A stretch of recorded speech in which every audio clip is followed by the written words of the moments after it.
السلام عليكم ورحمة الله وبركاته. كبجمتوتور دفتوتا سالحة يوتيوب جرجرتو نجا كيسني الحمد لله. إجا إن شاء الله هذا من ببريدا سالم سنيك أبدي في إنجرا هنقط أمور فيديو كانتنا ولين ترى أكسوما فيديو كان لايكي قد أيو سنتي تولي لايكي قدشون نمو تبايي براك جو فيديو كنا كشير تاو نما غرغارة يجودا يو إسن جمتي سي لايكي قد أكسوما هنقط أمور فيديو كانتلينا وجن ترى akkuma argitanii jalqabaan safara sa'aatii naannoo sa'aatii kanneen isinitti agarsiisu jechuudha. Inshallah hanga danda'ame sirriitti waraabuu yaalaan yeroo kamiyyuu jechuudha. Viidiyoo namni waraabinaan ta'u ofuma kootiif iyyuu naan ta'u jechuudha. Isinii fi maxxansuu miti. Akkasii akkuma argitanii dallaansaa keessillee kana fakkaata. Axiriinsaa illee bolokkeettiidha. Maashaallah mana qulqullina isaa eeggatedha jechuudha. Baay'ee tokko bareedaadha. Gatiin isaallee jiddu galeessa. Gatiin isaallee madaalawaadha. Istaayiliin mana kanaa mana yeroo darbe wayii safara riifti baalii keessaa miliyoona 15 jedhee poostii godhee ture. Namoota baay'eetu jaallattan mana sana gatiitti qaala'e jettan malee kunillee akkasii bal'ina kaaree fi xiqqoo wayii guddina manaa malee waan wal dhabuun qabu manicha sanaan jechuudha. Inuma argitu inshallah walumaan ilaalla keessa isaallee.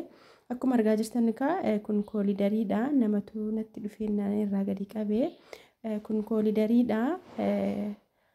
Achiin koolidarii taansee kun saaloonii isaati jechuudha. Sunis namatu keessa jira. Saaloonii isaas keessaa ni waraabne jechuudha.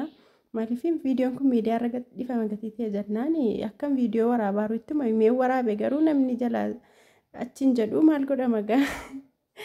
Akkasii kun manyitaa isaatii nammaa saalooniidha.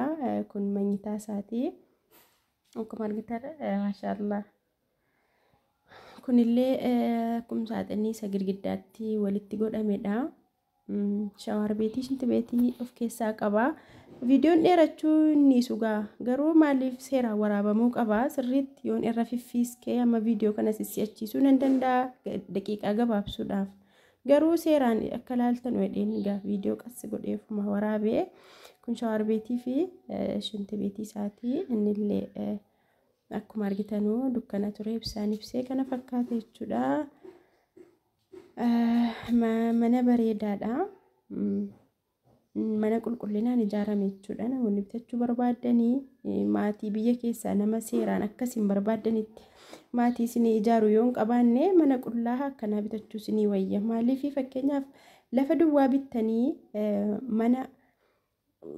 mana miliyoona 2 fa'iin akka barbaadanitti ijaarrattanii miliyoona 3 fa'iin ijaarrattanii fixuu dandeessanuu sanaa ol keessan immoo baajatni isaa sanaa ol ta'uu danda'a. Maaliif wanti of irra dhaabbatanii hojjetanuuf wanti namni akka fuudhee nama hojjechiisu tokko miti. Akkuma argaa jirtan akkuma argitanii inni amma manyitaa isaa lammaffaati. Viidiyoon addaan na jalaa dhaabatee ture irraan deebi'ee jechuudha. Kuni manyitaa lammaffaa yookiin manyitaa ijoolleeti. Kana fakkaata jechuudha. Viidiyoon jidduun na jalaa dhaabbannaanan irra deebi'ee jechuudha. Kun immoo manyitaa sadaffaa. Kunis manyitaa ijoolleeti. Walumaa galatti manyitaa 3 fi saaloonii tokko kichiinii tokko qaba jechuudha. Kichiiniin isaa kana fakkaata. Akkasii gaa hordoftoota tokko isinuu ilaalaa jirtu hanga ta'e viidiyoon isaa gaa isinitti mul'ata jedheen abdii qaba. Manichillee haaraadha ni beeksisa garuu nama keessa jira. Abbuma manaa keessa jira jechuudha. Xiqqoo dhimma biraatiif haajomee gurguruu barbaade. Kun immoo sarbisiidha. Sarbisii 3 qaba dudduubbeedha jechuudha.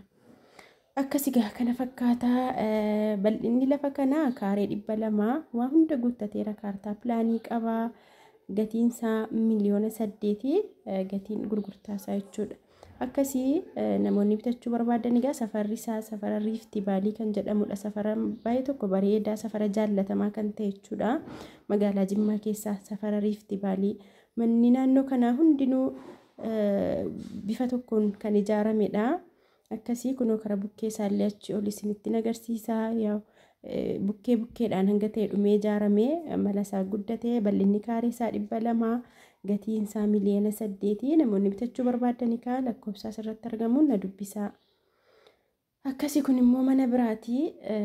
Kun nola mana gama sana Adaamaa argaa jirtanuu sananni isinitti agarsiisa. Sana bukkeetti lafa duwwaa wayii jirti. Isaan inni mana sana waraabuu kan hin dhufe garuu lafa duwwaa wayitu mu'asis jirti jennaan maaliifuu gatiinsaa xiqqoo tokko gatii jiddu galeessa gatii ta'e jennaanan yoo namoonni barbaadu jiraate dheenis ni waraabee. Egaa akkuma argaa jirtanuu lafattiin kun bal'inni kaaree 300 kaartaa pilaanii qabdi.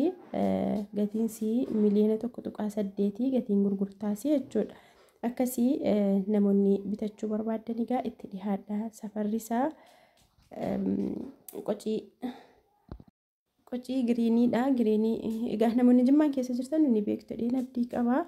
Akkasii kana fakkaata karaa guddaa fuuldura isaa jira. Manneen ani isinii dhiyeessu waa tokko hin shakkinaa jechuudha. Kan karaanis bakka kanaan bahaa hammana ol siqaa. Karri kun karaan irratti hin bahu. Maaliif pilaanii yeroo hamma hojiirra oolee limaatiin godhamaaru pilaanii durii irratti deemamaara jechuudha. Karaan bahus manni ka'us wanti hundinuu himameera.